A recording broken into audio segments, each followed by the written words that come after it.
Hi అండి. అందరికీ నమస్కారం. ఈరోజు మీకోసం 'శాడిస్ట్ మొగుడు పార్ట్ 2' మరి కథలోకి వెళ్తే ఉదయం 9 గంటలు సూర్యకిరణాలు కిటికీల గుండా గదిలోకి ప్రవహించాయి. వర్షం ఆగిపోయింది. ఆకాశం నిర్మలంగా ఉంది. అభిరామ్ కళ్ళు తెరిచాడు. తల బరువుగా ఉంది కానీ రాత్రి ఉన్నంత బాధ లేదు. ఒళ్ళంతా నొప్పులుగా ఉన్నాయి. అతను కదలబోయాడు. కానీ తన కుడి చెయ్యి ఏదో బరువుగా అనిపించింది. తిరిగి చూశాడు. శ్రావణి మంచం పక్కన కింద కూర్చుని తల మంచం మీద పెట్టుకుని నిద్రపోతుంది. ఆమె జుట్టు చెల్లాచెదురుగా ముఖం మీద పడింది. ఆమె చెయ్యి తన చేతిని గట్టిగా పట్టుకుని ఉంది. పక్కన టేబుల్ మీద మందులు, నీళ్ల గిన్నె, తడిగుడ్డ ఉన్నాయి. అభిరామ్కి రాత్రి జరిగిన సంఘటనలు మసకగా గుర్తొస్తున్నాయి. తను వర్షంలో తడవటం, జ్వరం రావటం, ఎవరో తన్ను ఓదార్చటం, అహల్య అనుకొని తను అరవటం. కాదు, అది అహల్య కాదు, శ్రావణి అని అతనికి అర్థమైంది. తను తడి బట్టలు మార్చింది తనేనా? రాత్రంతా మేలుకొని సేవ చేసిందా? ఎందుకు? తనెప్పుడు ఆమెను సరిగ్గా చూడలేదు కదా.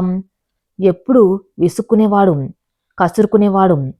అయినా సరే ఒక తల్లిలా, ఒక నేస్తంలా ఎందుకు తన పక్క నిలబడింది? అభిరామ్ చూపు శ్రావణి ముఖం మీద నిలిచింది. నిద్రలో ఆమె ముఖం ఎంతో ప్రశాంతంగా, అమాయకంగా ఉంది. ఆమెలో ఎలాంటి కల్మషం లేదు. ఆమె ప్రేమలో ఎలాంటి వ్యాపారం లేదు. అతనికి తెలియకుండానే అతని ఎడమ చెయ్యి ఆమె జుట్టు మీదకు వెళ్ళింది. ముఖం మీద పడ్డ వెంట్రుకలను నెమ్మదిగా వెనక్కి జరిపాడు. ఆ స్పర్శకు శ్రావణి కదిలింది. అభిరామ్ వెంటనే చెయ్యి వెనక్కి తీసుకున్నాడు. శ్రావణి కళ్ళు తెరిచింది. ఎదురుగా అభిరామ్ మెలకువగా ఉండటం చూసి చటుక్కున లేచి నిలబడింది. సారీ, నిద్ర పట్టింది. మీకెలా ఉంది ఇప్పుడు? జ్వరం తగ్గిందా? ఆమె కంగారుగా అతను నుదుటి మీద చెయ్యి పెట్టి చూసింది. ఆమె స్పర్శలో ఉన్న చనువును అతను వారించలేదు. తగ్గింది. అభిరామ్ గొంతు బొంగురుపోయింది. శ్రావణి ఊపిరి పీల్చుకుంది. హమ్మయ్యా, రాత్రి 104 డిగ్రీలు ఉంది. భయపెట్టేశారు. కాఫీ తీసుకురానా? అభిరామ్ తల ఊపాడు. శ్రావణి వెళ్ళబోతూ ఉంటే అతను పిలిచాడు. శ్రావణి. ఆమె ఆగి వెనక్కి తిరిగింది. థ్యాంక్స్ అన్నాడు అభిరామ్. ఈసారి ఆ మాటలో మొన్నట్లా యాంత్రికత లేదు, హృదయపూర్వకైన కృతజ్ఞత ఉంది. శ్రావణ్ చిన్నగా నవ్వింది. భర్తకు సేవ చేయడానికి థ్యాంక్స్ అవసరం లేదు సార్ అని చెప్పి వెళ్ళిపోయింది. అభిరామ్ ఆమె వైపు చూస్తూ ఉండిపోయాడు. భర్త అనే పదం ఆమె నోటి నుంచి వస్తూ ఉంటే ఇంతకు ముందులా చిరాకు రాలేదు. ఏదో తెలియని బాధ గుర్తొచ్చింది. 2 రోజుల పాటు అభిరామ్ ఆఫీస్కు వెళ్ళలేదు. డాక్టర్ రెస్ట్ తీసుకోమన్నారు. ఆ 2 రోజులు శ్రావణ్ అతన్ని ఒక చిన్న పిల్లాల్లా చూసుకుంది. టైంకి మందులు, పథ్యం, భోజనం, పక్కనే ఉండి కబుర్లు చెప్పడం. అభిరామ్ గది ఇప్పుడు నిశ్శబ్దంగా లేదు. శ్రావణి కాలిపట్టిల శబ్దం ఆ మాటల సవ్వడితో కలకల్లాడుతుంది. 3వ రోజు సాయంత్రం అభిరామ్ బాల్కనీలో కూర్చుని కాఫీ తాగుతున్నాడు. శ్రావణి పేపర్ చదువుతుంది. శ్రావణి, రేపు ఆఫీస్లో ఒక ఇంపార్టెంట్ క్లయింట్ మీటింగ్ ఉంది. జపాన్ డెలిగేట్స్ వస్తున్నారు. నువ్వు కూడా రావాలి అభిరామ్ చెప్పాడు. నేనా సార్? అంత పెద్ద వాళ్ళ ముందు నేనేం చేస్తాను? శ్రావణి సందేహించింది. నువ్వు నా పిఏవి మాత్రమే కాదు, చౌదర్ ఇండస్ట్రీస్కి లక్కీ చైర్మన్వి. ఆ రోజు నువ్వు ఆ ఎర్రర్ కనిపెట్టకపోతే చాలా నష్టపోయేవాళ్ళం. సో బీ రెడీ అతను నమ్మకంగా చెప్పాడు. శ్రావణికి సంతోషం వేసింది. అంతలో అభిరామ్ ఫోన్ మోగింది. నెంబర్ చూసి అతని ముఖం మారింది. అది అన్నోన్ నెంబర్. హలో, హాయ్ అభి, ఎలా ఉన్నావు? ఆ గొంతు వినగానే అభిరామ్ చేతిలోని కాఫీ కప్పు వణికింది. అది అహల్య గొంతు. ఎవరు? అతను కఠినంగా అడిగాడు. నేను అహల్యని అని తెలియదా అభి? విన్నాను, నీకు ఒంట్లో బాగులేదట. పాపం ఆ పల్లెటూరు పిల్ల నేను సరిగ్గా చూసుకోవటం లేదా? నేను రానా? ఆమె గొంతులో వెకిలి నవ్వు. అభిరామ్కి కోపం నశాలానికి అంటింది. షటప్, ఇంకోసారి నాకు ఫోన్ చేస్తే పరిణామాలు వేరేలా ఉంటాయి. కూల్ బేబీ, ఎందుకంత కోపం? అయినా నేను నీ మంచి కోసమే ఫోన్ చేశాను. రేపు జపాన్ డెలిగేట్స్తో మీటింగ్ ఉంది కదా, వాళ్ళు మీతో డీల్ క్యాన్సిల్ చేసుకుని మా విక్రమ్ కంపెనీతో సైన్ చేయబోతున్నారు. మీ కంపెనీ షేర్స్ పేపర్తో పాతలానికి పడిపోతాయి. అప్పుడు నీ ఆస్తి, ఆ దర్పం ఏమవుతాయో చూద్దాం అని ఆమె నవ్వి ఫోన్ పెట్టేసింది. అభిరామ్ ఫోన్ని గట్టిగా విసిరికొట్టాడు. అది వెళ్ళి గోడకు తగిలి ముక్కలైంది. శ్రావణి భయంగా లేచింది. ఏమైంది సార్? అభిరామ్ కోపంతో ఊగిపోతున్నాడు. వాళ్ళు వాళ్ళు నన్ను నాశనం చేయాలనుకుంటున్నారు. అహల్య ఆమె భర్త కలిసి నా క్లయింట్స్ని లాక్కుంటున్నారు. రేపు డీల్ పోతే నా కంపెనీ రెప్యుటేషన్ పోతుంది. నేను ఓడిపోకూడదు శ్రావణి, వాళ్ళ ముందు నేను ఓడిపోకూడదు. అతను ఆక్రోశంగా తలపట్టుకున్నాడు. శ్రావణి అతని దగ్గరికి వచ్చి ధైర్యంగా అతని భుజం పట్టుకుంది. మీరు ఓడిపోరు సార్, ధర్మం మన వైపు ఉంది. వాళ్ళు కుట్రలు చేయగలరు, కానీ కష్టపడలేరు. రేపు మీటింగ్లో మనం గెలుస్తాం, దానికి నేను సహాయం చేస్తాను. అభిరామ్ ఆమె వైపు చూశాడు. నువ్వా? ఏం చేస్తావు? జపాన్ వాళ్ళకి సంస్కృతి సంప్రదాయాలంటే చాలా గౌరవం. అహల్య గారి కంపెనీ కార్పొరేట్ పాలిటిక్స్ ప్లే చేయవచ్చు, కానీ మనం నిజాయితీగా మన భారతీయ విలువలతో వాళ్ళని ఇంప్రెస్ చేద్దాం. బిజినెస్ అంటే కేవలం నెంబర్స్ కాస్త నమ్మకం. ఆ నమ్మకాన్ని మనం గెలుచుకుందాం. శ్రావణి కళల్లో ఆత్మవిశ్వాసం మెరుస్తుంది. అభిరామ్కి ఆశ్చర్యం వేసింది. ఎంబీఏ చదవని ఈ అమ్మాయిలో ఇంత బిజినెస్ సెన్స్ ఉందా? నిజమే, జపాన్ వాళ్ళు ఎమోషనల్ కనెక్షన్ని ఇష్టపడతారు. Are you sure?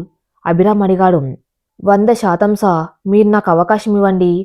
రేపు మీటింగ్ ఏర్పాటు నేను చూసుకుంటాను. అహల్య గారికి, విక్రమ్ గారికి రేపు గట్టి సమాధానం చెప్దాం, ఆమె సవాలు విసిరినట్టు అంది. అభిరామ్ ముఖంలో ఒక చిన్న చిరునవ్వు వచ్చింది. సరే, లెట్స్ డూ ఇట్ పార్ట్నర్. అతను మొదటిసారి ఆమెను పార్ట్నర్ అన్నాడు. అది ఆఫీస్ పరంగానే కావచ్చు, కానీ జీవిత పరంగా కూడా ఆమె అతని భాగ్యస్వామి అవుతుందనడానికి అదే మొదటి సంకేతం. మరుసటి రోజు ఉదయం అభిరామ్ శ్రావణి ఆఫీస్కి బయలుదేరారు. ఈసారి యుద్ధం బయటి శత్రువులతో. కానీ ఇప్పుడు అభిరామ్ ఒంటరివాడు కాదు. అతని పక్కన అతనికి బలాన్నిచ్చే సైన్యంలా శ్రావణి ఉంది. గేట్ దాటుతూ ఉంటే శ్రావణి తులసి మొక్కకు నమస్కారం చేసుకుంది. ఈ పరీక్షలో నా భర్తను గెలిపించు దేవుడా అని ప్రార్థించింది. అభిరామ్ అద్దంలో ఆమెను చూస్తూ మనసులో అనుకున్నాడు. ఇన్నాళ్ళు నా బలం నా కోపం అనుకున్నాను, కానీ బహుశా నా నిజమైన బలం పక్కనే ఉందేమో. Chaudhary group of industries office ఆవరణమంతా ఒక రకమైన ఉత్కంఠతో నిండి ఉంది. జపాన్ డెలిగేట్స్ రాక కోసం అందరూ ఎదురు చూస్తున్నారు. కాన్ఫరెన్స్ హాల్ బయట లాబీలో అహల్య, ఆమె భర్త విక్రమ్ దర్జాగా సోఫాలో కూర్చుని ఉన్నారు. అహల్య ఖరీదైన వెస్ట్రన్ వేర్లో ఉంది. కళ్ళకు కళ్ళజోడు, చేతిలో ఐప్యాడ్. విక్రమ్ కూడా సూట్లో ఉన్నాడు. వాళ్ళిద్దరి ముఖాల్లోనూ ఆత్మవిశ్వాసం తొణికిసలాడుతుంది. అభిరామ్ శ్రావణి లిఫ్ట్ దిగి అక్కడికి వచ్చారు. శ్రావణి ఈరోజు లేత గులాబీ రంగు చేనేత చీర కట్టుకుంది. చేతిలో ఒక ఫైలు, ముఖంలో ప్రశాంతత. ఆమెను చూడగానే అహల్య పెద విరిచింది. వెల్కమ్ అభి. ఏంటి ఆసుపత్రి నుంచి డైరెక్ట్గా యుద్ధానికి వచ్చినట్టున్నావు? పాపం, ఆరోగ్యం బాగోలేకపోయినా ఈ ఫార్మాలిటీ మీటింగ్ కోసం ఎందుకు వచ్చావు? ఆల్రెడీ మిస్టర్ టనాకాతో మా విక్రమ్ మాట్లాడేశాడు. డీల్ మాదే. అహల్య నవ్వుతూ అంది. అభిరామ్ ముఖం గంభీరంగా మారింది. అతను ఏదో అనబోతూ ఉండగా శ్రావణి ముందుకు వచ్చింది. యుద్ధం ఇంకా మొదలవ్వలేదు అహల్య గారు. ఫలితం గురించి అప్పుడే మాట్లాడడం తొందరపాటు అవుతుంది. సూర్యుడు ఉదయించకముందే చీకటి గెలిచానని సంబరపడితే ఎలా? శ్రావణి గొంతులో వణుకు లేదు, సుష్టత ఉంది. అహల్య ఆశ్చర్యపోయింది. ఓహో, పల్లెటూరు పిల్లకు మాటలు కూడా వచ్చా? చూద్దాం మీ భారతీయ సంస్కారం జపాన్ టెక్నాలజీ ముందు ఎలా పనిచేస్తుందో అని వెటకారంగా నవ్వింది. అంతలో సెక్యూరిటీ గార్డ్ అలర్ట్ చేశాడు. సా, డెలిగేట్స్ వచ్చారు. 3 నల్లని కార్లు పోర్టికోలో ఆగాయి. అందులోంచి జపాన్ ప్రతినిధులు దిగారు. మిస్టర్ టనాకా, అతని టీం, విక్రమ్, అహల్య హడావిడిగా ముందుకు వెళ్లారు. విక్రమ్ షేక్ హ్యాండ్ ఇవ్వడానికి చేయి చాపాడు. Hello mister Tanaka, welcome to India. I am Vikram అంటూ గట్టిగా ఇంగ్లీష్లో మాట్లాడడం మొదలుపెట్టాడు. టానాకా కాస్త ఇబ్బందిగా నవ్వి తల ఊపాడు. జపాన్ వాళ్ళు సాధారణంగా శారీరక స్పర్శన కంటే గౌరవపూర్వకమైన దూరాన్ని ఇష్టపడతారు. అభిరామ్ శ్రావణ్ నెమ్మదిగా ముందుకొచ్చారు. శ్రావణి 2 చేతులు జోడించి తల వంచి నమస్తే యోసోకు అని జపానీస్లో పలకరించింది. టానాకా ఆశ్చర్యపోయారు. ఒక భారతీయ మహిళ తమ భాషలో తమ సాంప్రదాయం ప్రకారం తల వంచి ఆహ్వానించడం వారికి నచ్చింది. ఆయన ముఖంలో నిజమైన చిరునవ్వు వెలిసింది. ఆయన కూడా 2 చేతులు జోడించి నమస్తే అన్నారు. అహల్య ముఖం మాడిపోయింది. శ్రావణికి జపానీస్ ఎలా వచ్చు? రండి లోపలికి వెళ్దాం అని అభిరామ్ వారిని కాన్ఫరెన్స్ హాల్లోకి ఆహ్వానించారు. అహల్య, విక్రమ్ కూడా ఆ మీటింగ్లో భాగస్వాములుగా కూర్చున్నారు. విక్రమ్ ప్రజెంటేషన్ మొదలుపెట్టాడు. స్క్రీన్ మీద పెద్ద పెద్ద గ్రాఫ్లు, నెంబర్లు, లాభాల లెక్కలు చూపిస్తున్నాడు. మా కంపెనీతో డీల్ కుదుర్చుకుంటే మీకు 1200% లాభం వస్తుంది. మేము లేబర్ కాస్ట్ తగ్గిస్తాం, ప్రొడక్షన్ పెంచుతాం అంటూ అరుస్తూ చెప్పాడు. టానాకా మౌనంగా వింటున్నాడు. ఆయన ముఖంలో పెద్దగా ఆసక్తి కనిపించడం లేదు. జపాన్ వాళ్ళకి కేవలం లాభాలు ముఖ్యం కాదు, క్వాలిటీ మరియు నమ్మకం ముఖ్యం. తర్వాత అభిరామ్ వంతు. అభిరామ్ లేచి నిలబడ్డాడు. మిస్టర్ టానాకా, నా ప్రజెంటేషన్ టెక్నికల్ డీటెయిల్స్ ఈ ఫైల్లో ఉన్నాయి. కానీ మా కంపెనీ ఫిలాసఫీని నా పార్ట్నర్, నా భార్య శ్రావణి వివరిస్తారు అని శ్రావణికి మైక్ ఇచ్చాడు. అహల్య గట్టిగా నవ్వింది. వాటే జోక్, బిజినెస్ మీటింగ్లో ఫిలాసఫీ ఏంటి అభి?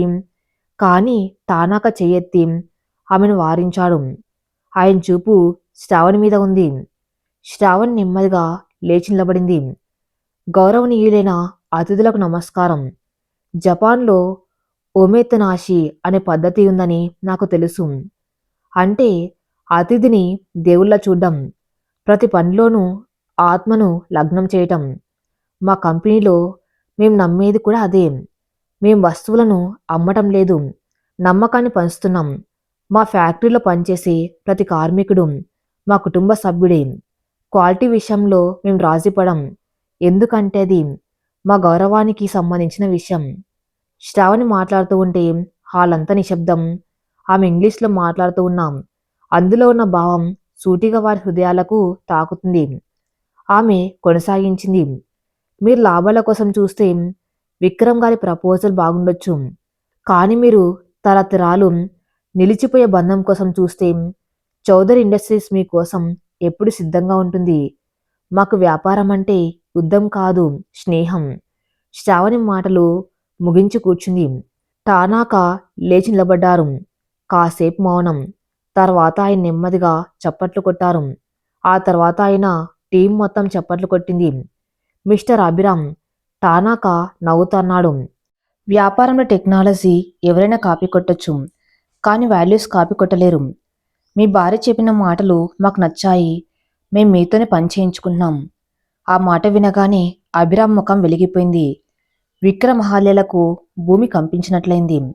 చేతికి వచ్చిన డీల్ కేవలం శ్రావణి మాటల వల్ల చేజారిపోయింది.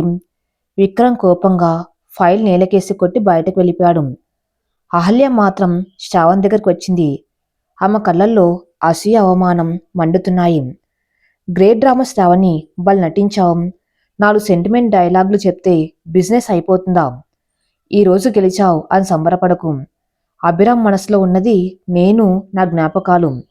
నువ్వు కేవలం ఈ డీల్ కోసం పనికొచ్చిన పాము మాత్రమే అని విషం కక్కింది. శ్రావణ్ నవ్వింది. ఈసారి నవ్వులో అమాయకత్వం లేదు, ఆత్మవిశ్వాసం ఉంది. అహల్య గారు, ఒకప్పుడు మీరు ఆయన మనసులో ఉండి ఉండొచ్చు. కానీ ఇప్పుడు మీరు కేవలం ఒక గతాన్ని తలుచుకుని బాధపడడానికి ఎవరు ఇష్టపడరు. భవిష్యత్తుని నిర్మించుకోవడానికి ఇష్టపడతారు. ఆయన భవిష్యత్తు నేను. దయచేసి మా దారిలో మళ్ళీ అడ్డు రాకండి అని స్ట్రాంగ్గా వార్నింగ్ ఇచ్చింది. అభిరామ్ శ్రావణి వెనుక వచ్చి నిలబడ్డాడు. విన్నావు కదా అహల్య, నా భార్య చెప్పింది ఫైనల్, గెట్ అవుట్ అని తలుపు చూపించాడు. అహల్య అవమానంతో తలదించుకొని అక్కడి నుంచి వెళ్ళిపోయింది. అరగంట తర్వాత అభిరామ్ క్యాబిన్లో అభిరామ్ సోఫాలో రిలాక్స్గా కూర్చున్నాడు. శ్రావణి అతనికి కాఫీ ఇస్తుంది. శ్రావణి సార్, ఈరోజు నువ్వు చేసింది చిన్న విషయం కాదు. థ్యాంక్ యూ అభిరామ్ అన్నాడు. మీరు ప్రతిదానికి థ్యాంక్స్ చెప్తే నాకు బోర్ కొడుతుంది సార్. శ్రావణి నవ్వుతూ అంది. అభిరామ్ కూడా చిన్నగా నవ్వాడు. అయితే థ్యాంక్స్కి బదులుగా ఇంకేం కావాలి? ఏదైనా గిఫ్టా? శ్రావణి ఆలోచించింది. గిఫ్ట్ వద్దు, కానీ ఒక చిన్న కోరిక ఉంది. ఏంటి? నగలా బట్టలా? చెప్పు. అభిరామ్ ఉత్సాహంగా అడిగాడు. కాదు, రేపు ఆదివారం కదా, మనం మన తోటలో మొక్కలు నాటుదామా? మొన్న మీరు కోప్పడ్డారు కదా, ఆ మొక్కలు వాడిపోయాయి. మనం కలిసి నాటుదాం ప్లీజ్, ఆమె ఆశగా అడిగింది. అభిరామ్ ఆశ్చర్యపోయాడు. కోట్ల విలువ చేసే డీల్ గెలిపించి ఆమె కోరుకుంది కేవలం మొక్కలు నాటడమా? ఆ మనసు ఎంత స్వచ్ఛమైంది. సరే, రేపు ఉదయం రెడీగా ఉండు అని మాటిచ్చాడు. ఇంటి వెనుక గార్డెన్. శ్రావణి మట్టి తవ్వుతుంది. అభిరామ్ పక్కనే కూర్చుని మొక్కను పట్టుకున్నాడు. అతను టీషర్టు షార్ట్లో ఉన్నాడు. చేతికి మట్టి అంటుకుంది. ఒకప్పుడు మట్టి అంటే అసహించుకునే అభిరామ్ ఇప్పుడు ఇష్టంగా చేస్తున్నాడు. ఇలా కాదు సా, వేరు లోపలికి వేయాలి. శ్రావణి అతని చేతిని పట్టుకొని సరిచేస్తుంది. వారి చేతులు కలిసినప్పుడు అభిరామ్కి ఏదో తెలియని విద్యుత్ ప్రవహించినట్లయింది. అతను శ్రావణి వైపు చూశాడు. నుదుటి మీద చెమట బిందువులు, మట్టి అంటుకున్న బుగ్గల ఆమె ఎంతో అందంగా ఉంది. మేకప్ లేకపోయినా ఆమెలో ఏదో కాంతి ఉంది. శ్రావణి అతని పిలిచాడు. ఏంటి సా, నన్ను సారండం మానేస్తావా? ఆఫీస్లో అంటే ఓకే, కానీ ఇంట్లో కూడా సార్ అంటే ఏదో పరాయి వాళ్ళ అనిపిస్తుంది అతను అడిగాడు. శ్రావణి ఆశ్చర్యంగా చూసింది. మరేమని పిలవాలి? అభి అని పిలువు, లేదా నీ ఇష్టం వచ్చినట్టు పిలువు అని అన్నాడు. శ్రావణి సిగ్గుపడింది. అది అలవాటు అవ్వాలి కదండి, అలవాటు చేసుకో. ఎందుకంటే మనం ప్రయాణించవలసింది ఇంకా చాలా దూరం ఉంది. పార్ట్నర్స్ మధ్య ఈ ఫార్మాలిటీస్ ఉండకూడదు అని అతను ఆ బుగ్గ మీద అంటుకున్న మట్టిని తన బొట్నవేలుతో తుడిచాడు. ఆ క్షణం ప్రపంచం ఆగిపోయినట్టు అనిపించింది. శ్రావణి గుండె వేగంగా కొట్టుకుంటుంది. అభిరామ్ కళ్ళల్లో మొదటిసారి ప్రేమ తాలూకు ఛాయలు కనిపిస్తున్నాయి. అహల్య వల్ల ఏర్పడిన గాయం మానిపోతుందనడానికి ఇదే నిదర్శనం. అంతలో లక్ష్మమ్మ అక్కడికి వచ్చింది. బాబు, ఎవరో వచ్చారు. ఇద్దరు ఉలిక్కిపడి దూరంగా జరిగారు. ఎవరు? అభిరామ్ అడిగాడు. మీ అమ్మగారి వైపు బంధువులట, అమెరికా నుంచి వచ్చారట. పేరు దీపికట, లక్ష్మమ్మ చెప్పింది. ఆ పేరు వినగానే సుభద్రమ్మ కంగారు పడ్డారు. దీపికనా? ఆ గడసి పిల్ల ఎందుకు వచ్చింది ఇప్పుడు? అభిరామ్ ముఖంలో కూడా చిరాకు కనిపించింది. ఓ గాడ్, దీపిక, చీజే హెడ్ఏక్. శ్రావణ అయోమయంగా చూసింది. అహల్య గొడవ వదిలిందనుకుంటే ఈ దీపిక ఎవరు?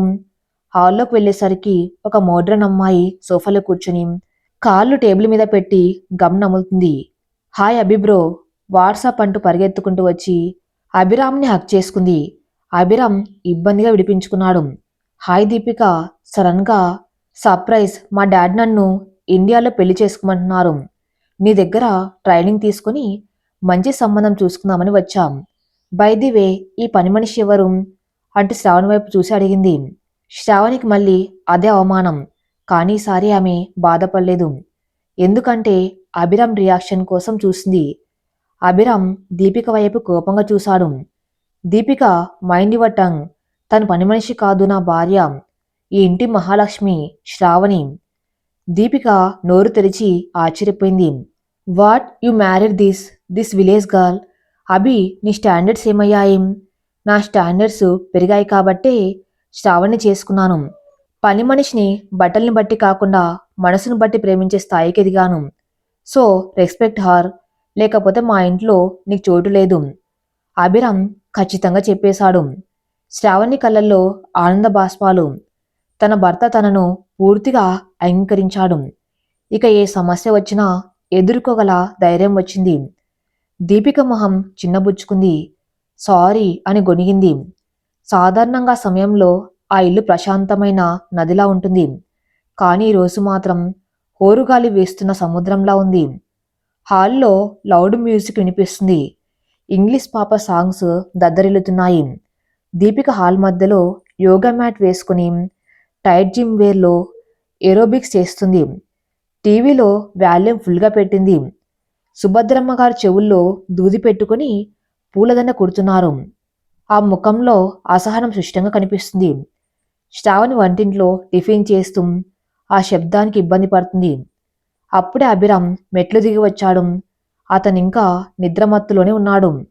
ఆ శబ్దం వినగానే అతని కనుబొమ్మలు ముడిపడ్డాయి. What is this nonsense? అతను గట్టిగా అరిచాడు. కానీ మ్యూజిక్ శబ్దంలో ఆ దీపికకు వినిపించలేదు.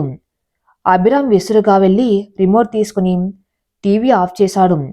ఒక్కసారిగా నిశ్శబ్దం ఆవహించింది. హే అభి, వాట్ హ్యాపెన్?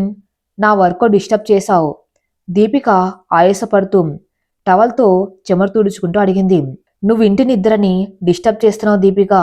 ఇది నైట్ క్లబ్ కాదు, ఇల్లు. ఉదయాన్నే ఇంత గొడవ ఏంటి? నానమ్మకు బీప్ పెరుగుతుంది. అభిరామ్ కోపంగా అన్నాడు. ఓ కమాన్ అభి, నువ్వు మరీ ఓల్డ్ మ్యాన్లా మాట్లాడుతున్నావు. అమెరికాలో ఇలాగే ఉంటుంది. దీపిక నిర్లక్ష్యంగా అంది. ఇది అమెరికా కాదు, ఇండియా. నా ఇంట్లో ఉన్నంతకాలం నా రూల్స్ పాటించాలి. ఇంకోసారి ఇంత సౌండ్ పెడితే ఆ టీవీని బయట పరేస్తాను అని హెచ్చరించి డైనింగ్ టేబుల్ దగ్గరకు వెళ్ళాడు. దీపిక ముఖం చిన్నబుచ్చుకుంది. రాక్షసుడి వీడు ఇంకా మారలేదు అని గొనిగింది. శ్రావణి వేడివేడి ఇడ్లీలు, కొబ్బరి చట్నీ, సాంబార్ వడ్డించింది. అభిరామ్ ప్లేట్లో 2 ఇడ్లీలు వేసుకున్నాడు. దీపిక వచ్చి కుర్చీ లాక్కొని కూర్చుంది. ఇడ్లీలను చూసి ముఖం చిట్లించింది. What is this white balls? నాకు వద్దు. శ్రావణ్, నాకు కార్న్ఫ్లేక్స్ విత్ గోల్డ్ మిల్క్ కావాలి, లేదా ఆమ్లెట్ వేయి అని ఆర్డర్ వేసింది. శ్రావణి ఇబ్బందిగా చూసింది. కార్న్ఫ్లేక్స్ లేవండి, ఆమ్లెట్ వేస్తాను. అవసరం లేదు శ్రావణి, అభిరామ్ మధ్యలోనే అడ్డుకున్నాడు. చేసింది తింటే దీపిక, లేకపోతే లేచి వెళ్ళు. శ్రావణి నీకు వంట మనిషి కాదు, నీకు నచ్చినవన్నీ చేసి పెట్టడానికి. తను కూడా ఆఫీస్కి రావాలి, హడావిడి ఉంటుంది. అభి, నువ్వు మరీ టూ మచ్. గెస్ట్ని ఇలాగైనా చూసుకునేది? దీపిక అలిగి ప్లేట్ నెట్టేసింది. గెస్ట్లా ఉంటే అలాగే చూస్తాం, కానీ నువ్వు బాస్లా బిహేవ్ చేస్తున్నావు. అభిరామ్ తన ఇడ్లీ తను తింటూ శ్రావణి వైపు చూశాడు. చట్నీ బాగుంది శ్రావణి. శ్రావణి మనసులో సంతోషం వెలివిరిసింది. చిన్న చిన్న విషయాల్లో కూడా అతను తనకు సపోర్ట్ చేస్తున్నాడు. అభిరామ్, శ్రావణి ఆఫీస్కి బయలుదేరుతున్నారు. డ్రైవర్ సెలవులో ఉన్నాడు కాబట్టి అభిరామే డ్రైవ్ చేస్తున్నాడు. శ్రావణి వచ్చి ఫ్రంట్ సీట్లో కూర్చోబోతూ ఉండగా దీపిక పరిగెత్తుకుంటూ వచ్చి ఆమెను పక్కకు నెట్టి ఫ్రంట్ సీట్ డోర్ తీసింది. ఈరోజు నేను కూడా వస్తాను ఆఫీస్కి, బోర్ కొడుతుంది. అభి పక్కన నేను కూర్చుంటాను. శ్రావణి, నువ్వు వెనక్కు కూర్చో అంది దీపిక. శ్రావణి అయోమయంగా నిలబడింది. సాధారణంగా భార్య భర్త పక్కన కూర్చుంటుంది, కానీ దీపిక ప్రవర్తన చాలా డామినేటెడ్గా ఉంది. గొడవ ఎందుకని శ్రావణి వెనుక సీటు వైపు వెళ్ళింది. ఆగు శ్రావణి, అభిరామ్ గొంతు వినిపించింది. దీపిక అప్పుడే సీట్లో కూర్చోబోతుంది. దీపిక, గెట్ డౌన్, అభిరామ్ శాసించాడు. వై? వెనుక సీట్ కంఫర్ట్గా ఉంటుంది కదా. శ్రావణి లాగు పల్లెటూరు, ఆమెకు వెనక కూర్చోడమే అలవాటు. దీపిక నవ్వుతోంది. ఆ సీటు నా భార్యది. ఆమె పల్లెటూరా పట్నం అనేది అనవసరం. నా పక్కన కూర్చునే హక్కు ఆమెకు మాత్రమే ఉంది. నువ్వు రావాలనుకుంటే వెనక కూర్చో, లేకపోతే ఇంట్లో ఉండు. అభిరామ్ ముఖంలో ఎలాంటి దాపరికం లేదు. దీపిక అవమానంతో రగిలిపోయింది. ఫైన్ అంటే విసుగ్గా దిగి వెనుక సీట్లో కూర్చుంది. శ్రావణ్ నెమ్మదిగా వచ్చి ఫ్రంట్ సీట్లో కూర్చుంది. ఆమె గుండె వేగంగా కొట్టుకుంటుంది. అభిరామ్ తన కోసం ఇంత చిన్న విషయంలో కూడా ఇంత గట్టిగా మాట్లాడతాడని ఆమె ఊహించలేదు. కారు స్టార్ట్ అయింది. అభిరామ్ గేర్ మారుస్తూ అనుకోకుండా శ్రావణ్ చేతిని తాకాడు. శ్రావణ్ సిగ్గుతో చేతిని వెనక్కి తీసుకోలేదు. అద్దంలోంచి ఇదంతా చూస్తున్న దీపికకు కడుపు మండిపోతుంది. దీపిక ఆఫీస్ అంతా కలియ తిరుగుతూ హడావిడి చేస్తుంది. అభిరామ్ క్యాబిన్లో కూర్చుని అతని టేబుల్ మీద ఉన్న పేపర్ వేస్తో ఆడుకుంటుంది. అభి, నీ ఆఫీస్ చాలా బోరింగ్గా ఉంది. అసలు కలర్స్ లేవు. నేను దీన్ని రీడిజైన్ చేస్తాను అని అడిగింది. వద్దు, నా ఆఫీస్ పనిచేయటానికి, టైంపాస్ కాదు. నువ్వు కాసేపు సైలెంట్గా ఉంటావా? అభిరామ్ ఫైల్ చూస్తూ చిరాకు పడ్డాడు. శ్రావణి తన టేబుల్ దగ్గర పనిచేసుకుంటుంది. దీపిక ఆమె దగ్గరికి వెళ్ళింది. ఏంటి శ్రావణి, ఎప్పుడు ఆ ఫైల్స్లో తల దూర్చే ఉంటావు? బోర్ కొట్టదా? అయినా అభి నిన్ను పియ్యేగా ఎలా పెట్టుకున్నాడు? నీకు ఇంగ్లీష్ సరిగా రాదు, డ్రెస్సింగ్ సెన్స్ లేదు. దీపిక ఎగతాళిగా అంది. శ్రావణి తలెత్తి చూసింది. పనిచేయడానికి భాష కంటే శ్రద్ధ ముఖ్యం దీపిక గారు. అయినా అభిరామ్ గారికి నా పని నచ్చింది కాబట్టే ఇక్కడ ఉన్నాను. ఓ, పని నచ్చిందా లేక భార్యవని జాలి చూపించాడా? దీపిక గుచ్చుకుని ఇలా అడిగింది. నిజం చెప్పు శ్రావణి, అభిని ప్రేమిస్తున్నాడా లేక బాధగా చూసుకున్నాడా? మీ మధ్య అసలు హస్బెండ్ అండ్ వైఫ్ రిలేషన్షిప్ ఉందా? ఈ ప్రశ్న శ్రావణి గుండెలు రాయపడ్డట్టయింది. నిజమే, అభిరామ్ తన్ను గౌరవిస్తున్నాడు, రక్షిస్తున్నాడు. కాని ప్రేమిస్తున్నాడా? ప్రేమ అని ఎప్పుడు చెప్పలేదేం. శ్రావణి ముఖం వాడిపోవటం చూసి దీపిక నవ్వింది. నాకు తెలుసులే, అభిటేష్ నాకు తెలుసు. అహల్య లాంటి మోడ్రన్ అమ్మాయిలంటేనే వాడికి ఇష్టం. నువ్వు కేవలం సర్దుబాటు మాత్రమే. అప్పుడే అభిరామ్ గట్టిగా పిలిచాడు. శ్రావణి, ఆ జపాండీల్ ఫైల్ తీసుకురా. శ్రావణి కన్నీళ్లు ఆపుకుంటూ ఫైల్ తీసుకుని వెళ్ళింది. ఆ ముఖం డల్గా ఉండటం అభిరామ్ గమనించాడు. ఏమైంది? దీపిక ఏమైనా అన్నదా? అతను అనుమానంగా అడిగాడు. లేదు సా. శ్రావణి తలదించుకుంది. అభిరామ్ ఆమె గడ్డం పట్టుకుని తల పైకెత్తాడు. అతని వేల స్పర్శ ఆమెలో విద్యుత్ ప్రవహింపజేసింది. నాతో అబద్ధం చెప్పకు శ్రావణి, నీ కళ్ళు అబద్ధం చెప్పలేవు. ఏం లేసా, జస్ట్ తలనొప్పి అని ఆమె తప్పించుకుంది. అభిరామ్ దీపిక వైపు కోపంగా చూశాడు. దీపిక అయోమయంగా నటిస్తూ ఫోన్ చూసుకుంటుంది. సాయంత్రం ఇంటికి వెళ్ళేసరికి వర్షం పడ్డం మొదలైంది. దీపిక ఒక ప్లాన్ వేసింది. అభి, ఈవినింగ్ లాంగ్ డ్రైవ్కి వెళ్దామా?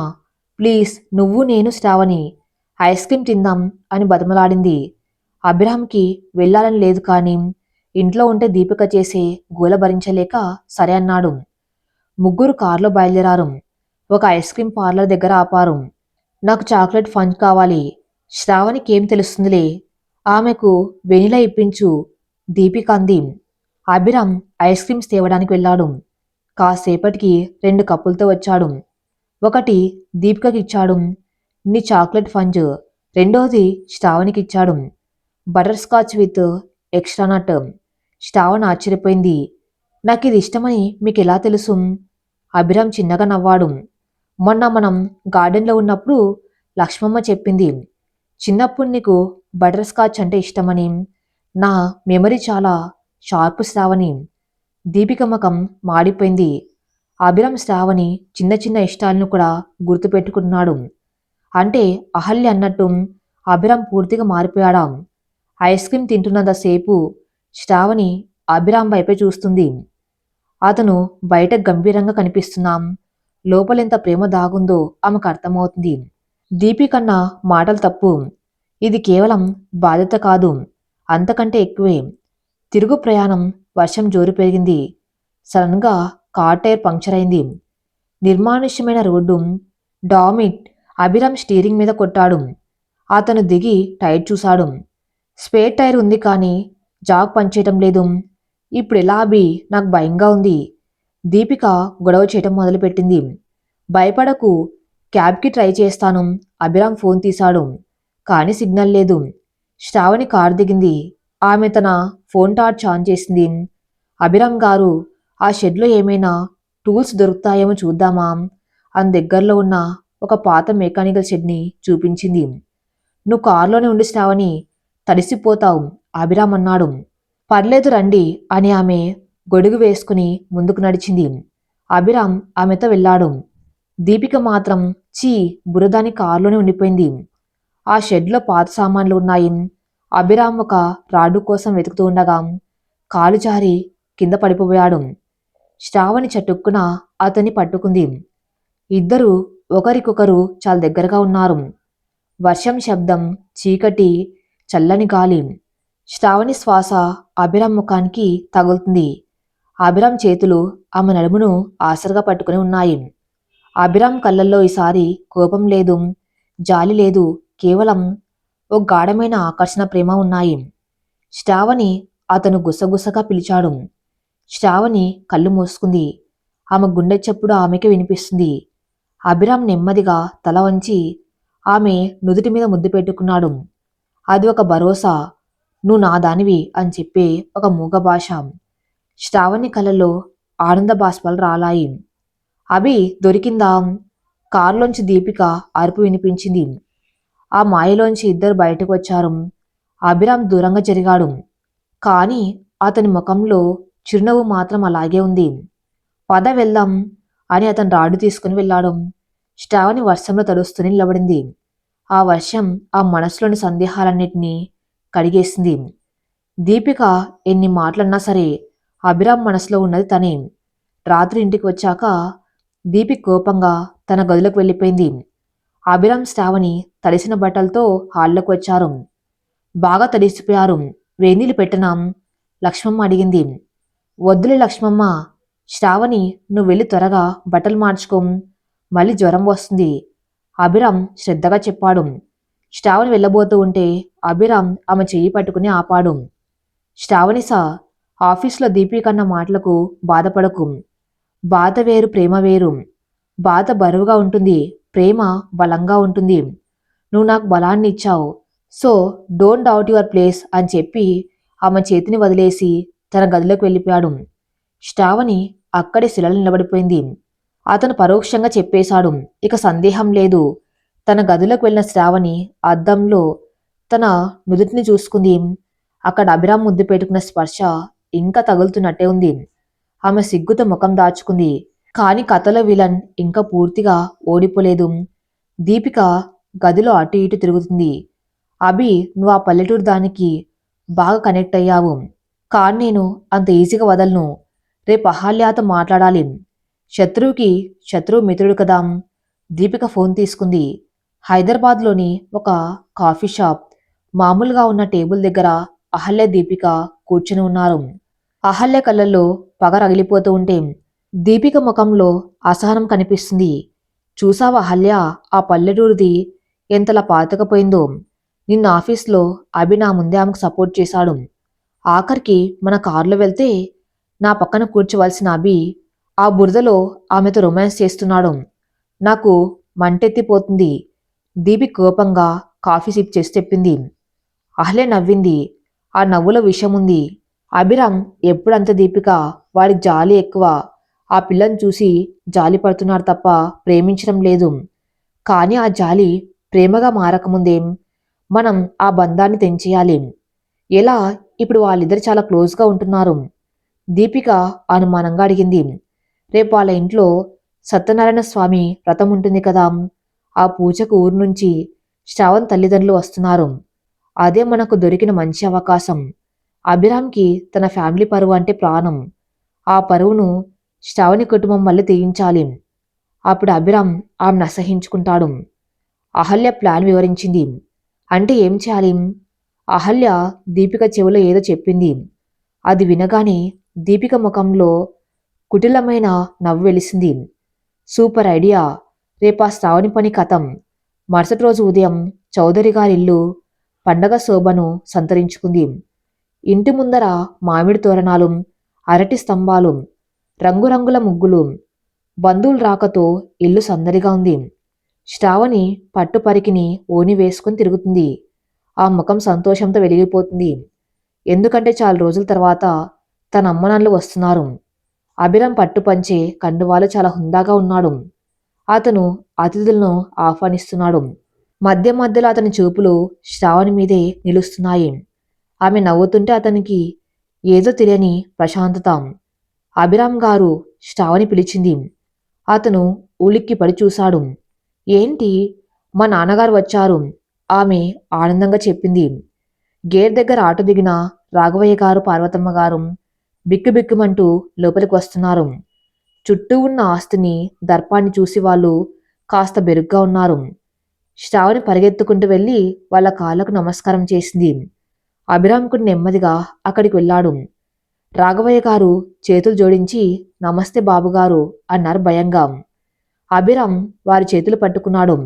నమస్తే మామగారు, బాబుగారు అనకండి, అల్లుడు గారని పిలవండి, లోపలికి రండి అని సాధారణంగా ఆహ్వానించాడు. రాఘవయ్య గారి కళ్ళల్లో ఆనంద బాష్పాలు. తన కూతురు అదృష్టవంతురాలనుకున్నారు. కాని వారికి తెలియదు రాబోయే తుఫాను గురించి. సుభద్రమ్మ గారు శ్రావణి పిలిచింది. ఆమె చేతిలో ఒక పచ్చల హారముంది. అది ఆ వంశానికి చెందిన పురాతనమైన ఆభరణం. దాని విలువ కోట్లలో ఉంటుంది. శ్రావణి, ఇది మా అత్తగారు నాకిచ్చారు. నేను నీకు ఇస్తున్నాను.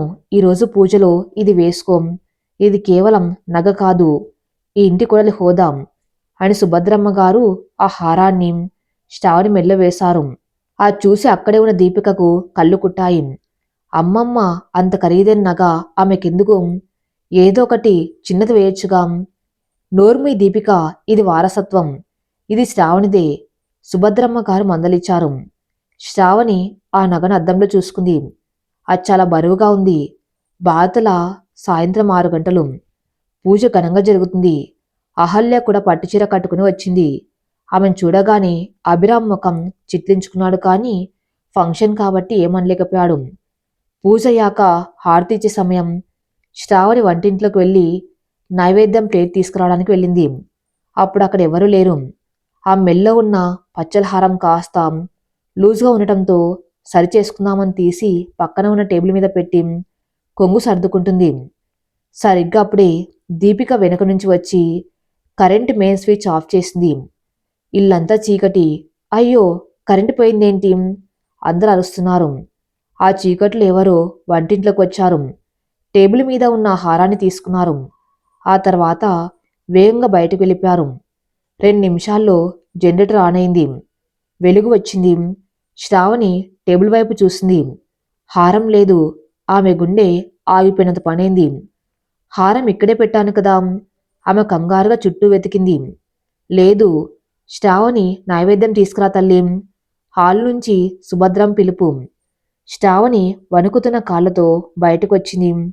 ఆ మెడ ఖాళీగా ఉండటం సుభద్రమ్మ గమనించింది. ఏమే శ్రావణి, మెల్లో హారమేది? అందరి చూపులు ఆ మీదే పడ్డాయి. అభిరామ్ కూడా ప్రశ్నార్థకంగా చూశాడు. బామ్మగారు, అది వంటింట్లో సరిచేసుకుందామని తీసిపెట్టాను. కరెంటు పోయింది. తర్వాత చూస్తే లేదు. శ్రావణి ఏడుస్తూ చెప్పింది. ఏంటి లేదా? అంత ఖరీదైన నగను అంత అజాగ్రత్తగా పడేస్తారా? బంధువుల్లో గుసగుసలు మొదలయ్యాయి. అహల్య ముందుకు వచ్చింది. ఓ మై గాడ్, అజాగ్రత్త కాదు సుభద్రమ్మ గారు. ఇది ప్లాన్లా ఉంది. కరెంటు పోవడం, నగ మాయమవటం అంతా స్క్రిప్టెడ్లా ఉంది. ఏమంటున్నారు అహల్య గారు? శ్రావణి కోపంగా అడిగింది. నిజమే కదా శ్రావణి, నీ పుట్టింటి వాళ్ళు వచ్చారు. పాపం, వాళ్ళ కప్పులు ఉన్నాయని విన్నాను. ఆ నగ అమ్మితే వారి కష్టాలు తీరుతాయి కదా అని అహల్య మధ్యలోనే ఆపింది. కాని చెప్పవలసిన విషయం చెప్పేసింది. రాఘవయ్య గారు ఆ మాట విని కుప్పగులిపారు. అమ్మా, ఎంత మాటమ్మా! మేం పేదవాళ్లమే కాని దొంగలం కాదు. దీపిక అందుకుంది. నటించకండి అంకుల్. పేదవాళ్ళకి డబ్బు కనపడితే నీతి నిజాయితీ ఉండదు. శ్రావణి ఆ నగ తీసి మీకిచ్చి ఉంటుంది. అభి, నువ్వు చెక్ చేయి వాళ్ళ సంచులు. దీపిక అభిరం గట్టిగా అరిచాడు. నువ్వెవరి గురించి మాట్లాడుతున్నావో తెలుసా? దొంగల గురించి మాట్లాడుతున్నాను అభి. నువ్వు నమ్మట్లేదు కదా? అయితే వాళ్ళ సంచులు చెక్ చేయించు. నగ దొరక్కపోతే నీ కాళ్ళు పట్టుకుని క్షమాపణ చెప్తాను. దీపిక సవాలు విసిరింది. శ్రావణి ఏడుస్తూ అభిరామ్ వైపు చూసింది. అభిరామ్ గారు, నా తల్లిదండ్రులు అలాంటి వాళ్ళు కాదు. ప్లీజ్ వాళ్ళను అవమానించకండి. అభిరామ్ మౌనంగా ఉన్నాడు. అతని మౌనం శ్రావణి భయపెట్టింది. అతను కూడా నమ్ముతున్నాడా? చెక్ చేయండి అభిగారు. రాఘవయ్య గారు కన్నీళ్లతో తన సంచిని ముందుకు పెట్టాడు. నా కూతురి మీద నిందపడ్డం కంటే నేను చనిపోవడం మేలు. మీరు చూడండి. అహల్య దీపికలు గెలిచామన్నట్టు చూస్తున్నారు. ఎందుకంటే ఆ నగ సంచిలోనే ఉందని దీపికకు తెలుసు. ఆ చీకట్లో తనే ఆ నగను రాఘవయ్య గారి సంచిలో వేసింది. అభిరామ్ నెమ్మదిగా రాఘవయ్య గారి దగ్గరికి వెళ్ళాడు. సంచి తీసుకున్నాడు. అందరూ ఉత్కంఠంగా చూస్తున్నారు. అభిరామ్ ఆ సంచిని కింద పెట్టాడు. నేను ఈ సంచిని తెరవను, అభిరామ్ గంభీరంగా చెప్పాడు. ఎందుకు అభి? భయమా? నిజం తెలుస్తుందని భయమా? అహల్య రెట్టించింది. అభిరామ్ అహల్య వైపు తిరిగి నిప్పులు చెరిగే చూపులతో చూశాడు. భయం కాదు అహల్య, నమ్మకం. ఈ సంచిలో బట్టలు ఉండొచ్చు, లేదా మీరు అనుకున్నట్టు నగ కూడా ఉండవచ్చు. కానీ అది మా మామగారు దొంగలించింది మాత్రం కాదు. ఎందుకంటే దొంగలు బయట లేరు, నా ఇంట్లోనే ఉన్నారు. అందరూ ఆశ్చర్యపోయారు. అభిరామ్ జోబులోంచి తన ఫోన్ తీశాడు. నా ఇల్లు స్మార్ట్ హోమ్ అని మీ అందరికీ తెలుసు. కరెంటు పోయినా నా సీసీ కెమెరాలు ఇన్వర్టర్ మీద పనిచేస్తున్నాయని మీకు తెలియకపోవచ్చు. దీపిక ముఖం రక్తం లేనట్టు పాలిపోయింది. అభిరామ్ ఫోన్ స్క్రీన్ని పెద్ద టీవీ కనెక్ట్ చేశాడు. వీడియో ప్లే అయింది. చీకట్లో నైట్ విజన్ కెమెరాలు చుష్టం కనిపిస్తున్నాయి. ఒక అమ్మాయి వంటింట్లోకి రావటం, నగ తీసుకోవటం, హాల్లో ఉన్న రాఘవయ్య గారి సంచిలో ఆ నగను దాచటం. ఆ అమ్మాయి ఎవరో కాదు, దీపిక. హాల్ మొత్తం నిశ్శబ్దం.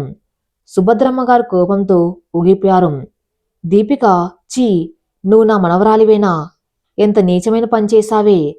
రాఘవయ్య గారు, పార్వతమ్మ గారు ఆ దృశ్యం చూసి ఊపిరి పీల్చుకున్నారు. శ్రావణి కళ్ళల్లోంచి నీళ్లు ఆగటం లేదు. తన భర్త తనింతలా నమ్మాడా? అభిరామ్ దీపిక దగ్గరికి వెళ్ళాడు. ఏమన్నావు దీపిక? పేదవాళ్ళకి నీతి ఉండదా? డబ్బున్న మనకుందా నీతి? ఒక అమాయకమైన కుటుంబాన్ని అవమానించటానికి ఇంత దిగజారుతావా? కేవలం శ్రావణి మీద ఏడుపుతో సొంత ఇంటి పరువు తీస్తావా? దీపిక వణికిపోతుంది. అది అహల్య ఐడియా అని తడబడింది. అభిరామ్ అహల్య వైపు తిరిగాడు. అహల్య పారిపోవడానికి సిద్ధంగా ఉంది. గెట్ అవుట్, అభిరామ్ చాలా నిదానంగా అన్నాడు. కానీ ఆ స్వరంలో ఉన్న పదును కత్తు కంటే ప్రమాదకరంగా ఉంది. ఇంకోసారి నా ఇంటి ఛాయలకు కూడా రావద్దు. నా భార్య జోలికి వస్తే అదెవరైనా సరే నేను సహించను. అది నువ్వైనా సరే, నా రక్త సంబంధికులైనా సరే. అహల్య అవమానంతో తలదించుకుని వెళ్ళిపోయింది. దీపికను కూడా గదిలోకి వెళ్ళిపోయి రేపే అమెరికా వెళ్ళిపోవాలని సుభద్రమ్మ గారు ఆజ్ఞాపించారు. అభిరామ్ రాఘవయ్య గారి కాళ్ళు పట్టుకున్నారు. నన్ను క్షమించండి మామయ్య. నా ఇంట్లో మీకు జరిగిన అవమానానికి నేను సిగ్గుపడుతున్నాను. మీరు దొంగలు కాదు, మాకు దొరకని గొప్ప సంపద మీ నిజాయితీ అని కన్నీళ్లు పెట్టుకున్నారు. రాఘవయ్య గారు అల్లుడిని లేపి గుండెలకు హత్తుకున్నారు. పర్లేదు బాబు, నా కూతురు చాలా అదృష్టవంతురాలు. నిన్ను భర్తగా పొందింది. శ్రావణి అక్కడ నిలబడి ఇదంతా చూస్తుంది. ఆ మనసులో అభిరాంపై ఉన్న ప్రేమ ఇప్పుడు ఆరాధనగా మారింది. అందరు వెళ్ళిపోయాక గదిలో ప్రశాంతత నెలకొంది. శ్రావణి ఇంకా ఆ పట్టి చీరలోనే ఉంది. ఆ మద్దం ముందు కూర్చుని జడ విప్పుకుంటుంది. అభిరామ్ లోపలికి వచ్చాడు. చేతిలో ఆ పచ్చల హారం ఉంది. అతను శ్రావణి వెనక వచ్చి నిలబడ్డాడు. అద్దంలో ఇద్దరి చూపులు కలిశాయి. ఇది నీది శ్రావణి. ఎవరెన్ని కుట్రలు చేసినా నీ అర్హతను ఎవరు తీసుకోలేరు అని ఆ హారాన్ని ఆ మెడలో వేశాడు. శ్రావణ్ లేచి నిలబడి అతని వైపు తిరిగింది. ఆమె కళ్ళు చెమర్చాయి. థ్యాంక్ యూ అండి, మళ్ళీ థ్యాంక్స్. అభిరామ్ నవ్వాడు.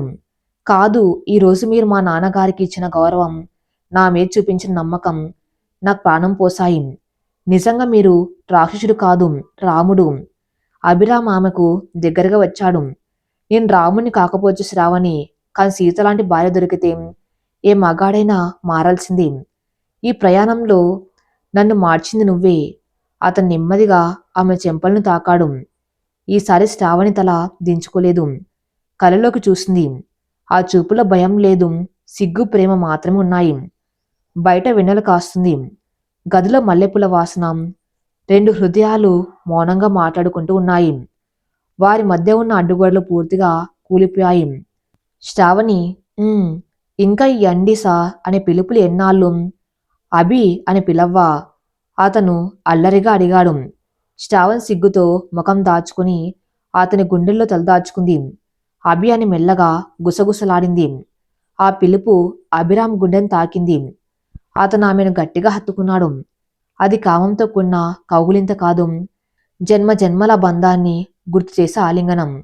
ఆ రాత్రి ఆ గదిలో మౌనం వీడింది. ప్రేమ వసంతం మొదలైంది. ఆ ఇంట్లో ఇప్పుడు తుఫాను వెలిసింది. దీపిక అమెరికా వెళ్ళిపోవటంతో, అహల్య పారిపోవటంతో ఆ ఇంటికి పట్టిన గ్రహణం విడిచినట్లయింది. మరి తర్వాత ఏం జరగబోతుందో నెక్స్ట్ ఎపిసోడ్లో చూద్దాం. నెక్స్ట్ పార్ట్ కోసం నా ఛానల్ని ఫాలో అవుతూ ఉండండి. Thank you for listening.